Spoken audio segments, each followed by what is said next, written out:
Gepleýär Azatlyk Radiosu. Habarlar günnäli gepleşigimizi dowam etdirýäris. Mikrofonuň önünde siz bilen men Sehra. Balkan welaýatynyň bereket etrawyna güýçli sil suwunyň gelenine şu gün bir hepde boldy. Etrapda sil suwunyň netijelerini arasalamak işleri belli bir derejede alınıp barylsa-da, tebii betbagçylykdan ziýan çeken ýaşaýjylara henis hem kömek berilmeýär. Bu barada Azatlyk Radiosynyň Balkan welaýatyna ýyl-ýyldan sapar edýän habarçysy gurrun berdi. Etrapda sil suw bilen bagly adam pidalary bolmandyr ýöne hususy ýetçilikdäki mal garasy bilen ýadlagy çykan çarwadarlaryň goýun geçisi oglak guzusy silde akypdyr. Olaryň anyk sany belli däl ýöne ýaşaýjylar olaryň sanynyň müňden geçýändigini çaklaýarlar. Demir ýol gatnawy ýük otlar üçin açyldy ýöne ýolagçy otlar üçin henis hem ýapyk bolup galýar diýip habarçy 25-nji martda gurrun berdi. Aýdylmagyna görä bereket etrawynyň demir ýoldan Günnowar bölegindäki esasy köçeleri Läwikden Palçykdan arasalamak işleri şu gün hem dowam edýär. Ýöne tehnikanyň ýetmezçilik edýändigi sebäpli bu iş hayal alınıp barylýar. Şäheriň sil suwundan esasy ejir çeken bölegine ýagny demir gadygyna häzir awtologlar hem de piyadalar geçip bilenok. Sebäbi bu ýerde hiç iş edilenok. Sil suwunyň tebii ýagdaýda ýere siňmegine Läwik palçygyny guramagyna garaşýarlar. Ýöne adamlar ol ýerde ýokunç keselleriň hem döremeginden howatyr edýärler. Sebäbi jaýlarda köçelerde 70 sm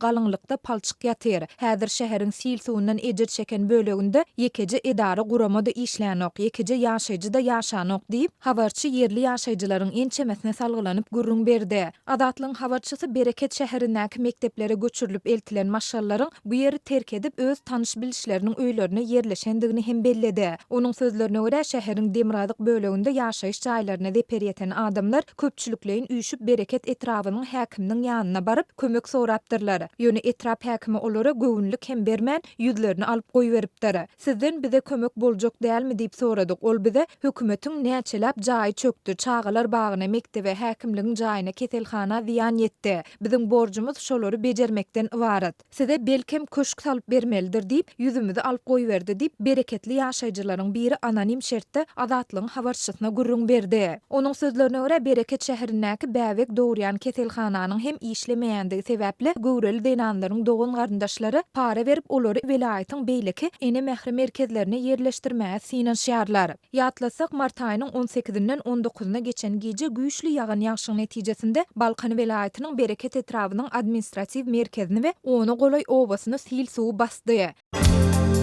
Azatlyň Telegram sosial ulgamynyň sahypasyna ýazylaň. Bizi gözle bölümine Azatlyk Radiosu ýazyp tap bilersiňiz. Biz bilen Telegram arkaly goşmak belgisi 420 724 168 983 we goşmak belgisi 420 773 797 383 telefon belgileri bilen habarlaşyň. Biz siziň şahsiýetiňiziň gizlin saklanjakdygyna kepillik etýäris. Gepleýär Azatlyk Radiosu. Efirde maksat Ataýew bilen habarlar gündeligi. Donald Trump Birleşen Ştatlaryň Türkmenistanyň ilçisi wezipesine harby tejribe baý resmini hödürleýär. Birleşen Ştatlaryň prezidenti Donald Trump ýurdun Türkmenistanyň adatdan daşary we dolu tiyarly ilçisi wezipesine Matthew Klimowy hödürleýändigini ma'lum etdi. Bu bildiriş 18-nji martda Aktamyň resmi web saýtyna çap edildi. Birleşen Ştatlaryň Türkmenistanyň nowatdaky ýokary diplomatynyň harby bilimi we çoň harby iş tejribesi synçylaryň üntüni çekýär. Klimow häzirki wagtda Birleşen Ştatlaryň Döwlet Departamentiniň baş sekretarynyň dolandyrış işleri boýunça orunmasarynyň idarasyna baş maslahatçy bolup işleýär.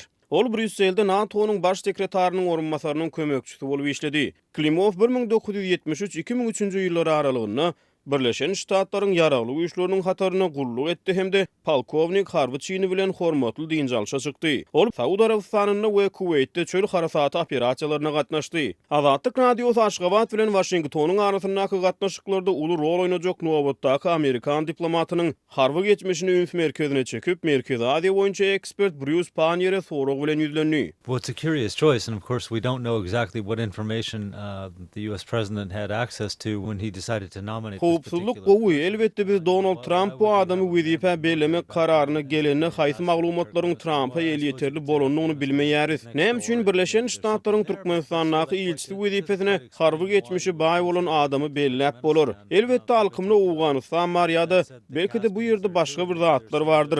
Ýöne bularyň hiç haýsysy harby geçmişi eýe bolan adamy hususan Türkmenistana ilçi wezipesine bellemegiň sebäplerini düşündirmek üçin ýeterlik däl. Ýöne bulary aýtmak bilen bir hatarda ol ýerde Kaspi hem bar. Belki de başga bähbitler hem bardyr. Belki de Klimowyň gysga terjime halyny ma'lum edilmedik, ýagny ol jemgyýetçilige ma'lum bolmadyk bir tälim türgünleşikden geçendir diýip Panier pikir training or ýöretdi. education that we don't see from this brief description of his qualifications. Häzirki wagtda Birleşen Ştatlaryň Türkmenistanyňky adatdan daşary we doluq tiýarly ilçisi Alan Philip Mastertdyr. Ol 2014-nji ýylyň 25-nji noýabryna bu wezipä bellenildi.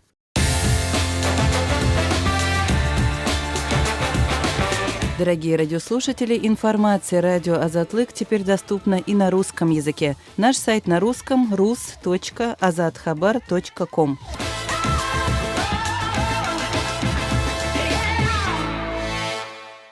Gepleýär Azatlyk radiosu ses habarlar gündeligimizi dinleýärsiňiz. Azatlyk radiosynyň habarçylarynyň sözlerine görä paýtagty ila arasynda ýaýran keselçilik bilen lukmanlara ýüz tutulanda anyk diagnoz goýulmaýar.